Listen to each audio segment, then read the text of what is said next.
hari ini kita sudah mau menjelang pelantikan nih, hari Rabu, sekarang besok hari Kamis pelantikan.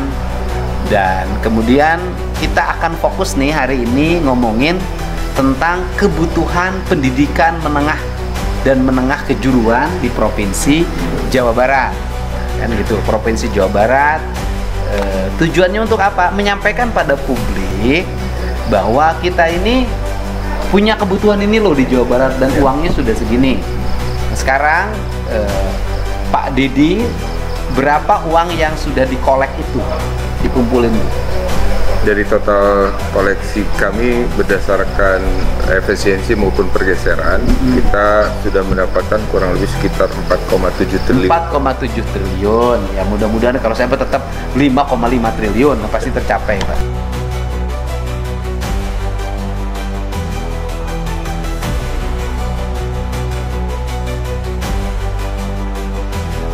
Assalamualaikum warahmatullahi wabarakatuh.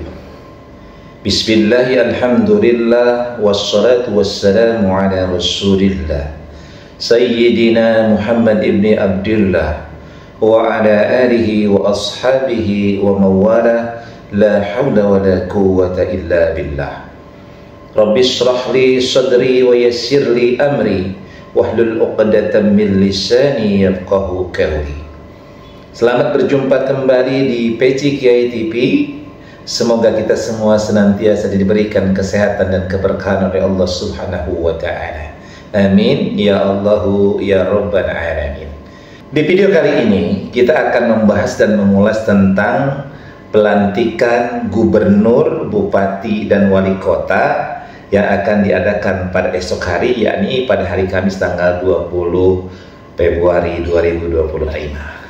Sebagaimana kita ketahui bahwa seharusnya pelantikan itu sudah diselenggarakan pada tanggal 6 Februari 2025. Nah, yang akan kita soroti adalah bahwa nanti tanggal 20 itu gubernur terpilih Jawa Barat, yakni Bapak Deddy Mulyadi atau yang lebih kita kenal dengan sebutan Kang Deddy Mulyadi. Berarti ketika sudah dilantik, maka beliau secara resmi akan menjadi gubernur Provinsi Jawa Barat.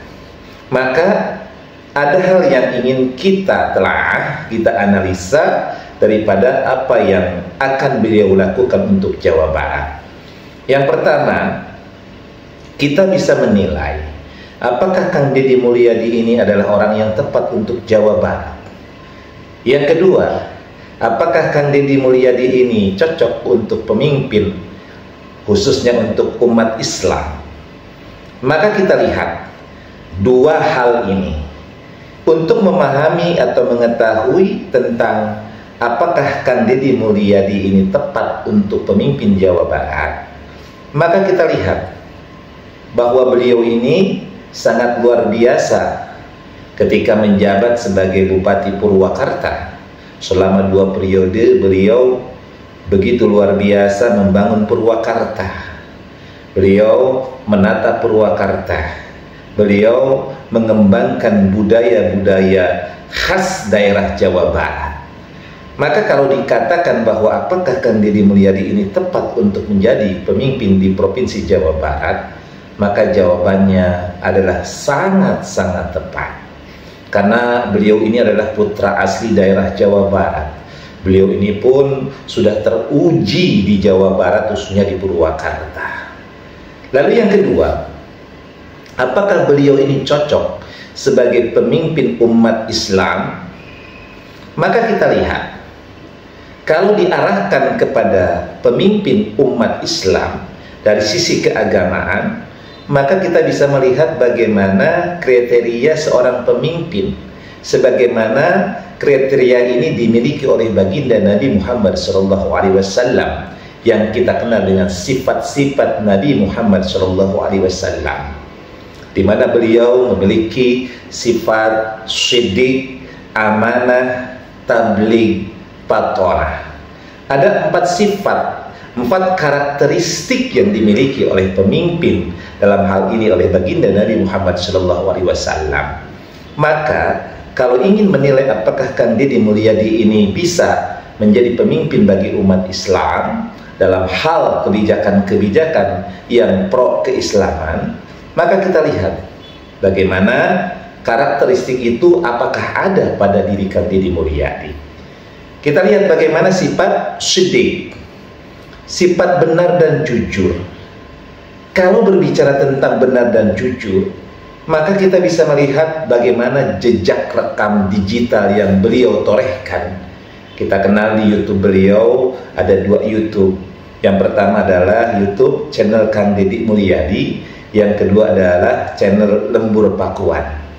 Maka dari kedua YouTube ini kita bisa melihat bagaimana kejujuran, keberpegang teguhan beliau kepada kebenaran. Oleh karenanya, kalau kita lihat dari rekam jejak digital beliau, maka beliau ini adalah termasuk orang yang jujur, atau dalam bahasa agama dengan sebutan siddiq. Yang kedua, amanah.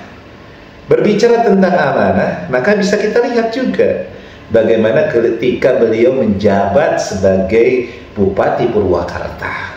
Beliau mampu menunaikan amanah-amanah dengan baik selama memimpin Purwakarta. Dan kita bisa lihat pula bagaimana ketika beliau diamanahkan menjadi anggota legislatif, maka beliau turun langsung ke grassroots, turun langsung ke masyarakat, yang kemudian mengaspirasikan masyarakat itu apa yang dibutuhkan oleh masyarakat, kemudian beliau bantu, bahkan menjadikan program-program yang unggulan. Kita lihat bagaimana kepedulian beliau terhadap sampah-sampah yang beliau sangat-sangat tidak suka, sangat-sangat kecewa ketika ada wilayah ataupun ada tempat-tempat yang tidak terjaga kebersihannya. Maka kalau berbicara tentang amanah, maka beliau adalah orang yang amanah. Lalu kemudian berbicara tentang tabligh, menyampaikan, maka pesan-pesan yang beliau sampaikan itu sangat luar biasa. Pesan-pesan keagamaan yang diwujudkan dengan faktual dan aktual, bukan hanya sekedar teori bicara tentang hal Quran, berbicara tentang hadis, tapi beliau memberikan contoh tentang apa itu tabligh, menyampaikan sesuatu, kemudian sendirilah beliau sebagai pelaku perbaikan terhadap hal-hal yang mungkin dianggap tidak baik. Kita lihat bagaimana ketika ada orang yang dalam kondisi kesusahan, maka beliau terdepan untuk memberikan bantuan dan tentunya adalah sokongan, sehingga bukan hanya sekedar memberi saat itu saja, tetapi beliau bahkan mengkontrol sampai sejauh mana apa yang sudah beliau lakukan. Orang-orang yang dibantu itu mampu kemudian mengoptimalkan apa yang dibantu oleh Kang Deddy Mulyadi. Maka ini adalah sifat tabligh, menyampaikan kebenaran melalui percontoh-contohan, melalui keteladanan yang sangat luar biasa. Lalu yang keempat, fatonah. Apakah Kang Deddy Mulyadi ini sangat cerdas, luar biasa?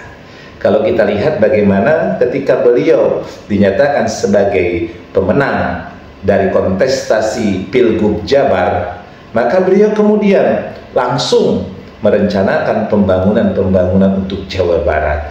Bahkan luar biasanya beliau buka seluruh keuangan ataupun program-program yang akan dilaksanakan di Jawa Barat, sehingga masyarakat tahu bahwa di Provinsi Jawa Barat ini memiliki dana atau memiliki anggaran yang sangat luar biasa, hampir 32 triliun, 31 triliun lebih dimiliki oleh Jawa Barat.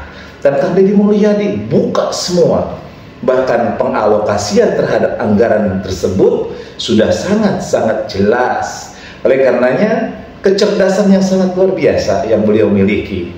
Jadi kalau selama ini orang khawatir bahwa Jawa Barat akan dibawa kepada Sunda Wiwitan, maka Kang Deddy Mulyadi mematahkan kekhawatiran itu. Bahkan beliau sudah memapping bagaimana pembangunan terhadap lautan maupun pembangunan daerah-daerah industri, di mana dalam pemahaman beliau, dalam ancang-ancang atau agenda beliau, Jawa Barat ini dibagi terhadap beberapa wilayah yang masing-masing memiliki keistimewaan. Nah, mudah-mudahan saja Kang Deddy Mulyadi akan mampu merealisasikan apa yang menjadi agenda rencana beliau. Kita sebagai masyarakat, kita doakan bersama. Beliau adalah pemimpin bagi Jawa Barat, pemimpin bagi umat Islam. Mudah-mudahan memberikan manfaat dan kecerdasan serta inspirasi apa yang disampaikan pada video ini. Allahu muwaffiq ila aqwamit thariq. Assalamualaikum warahmatullahi wabarakatuh.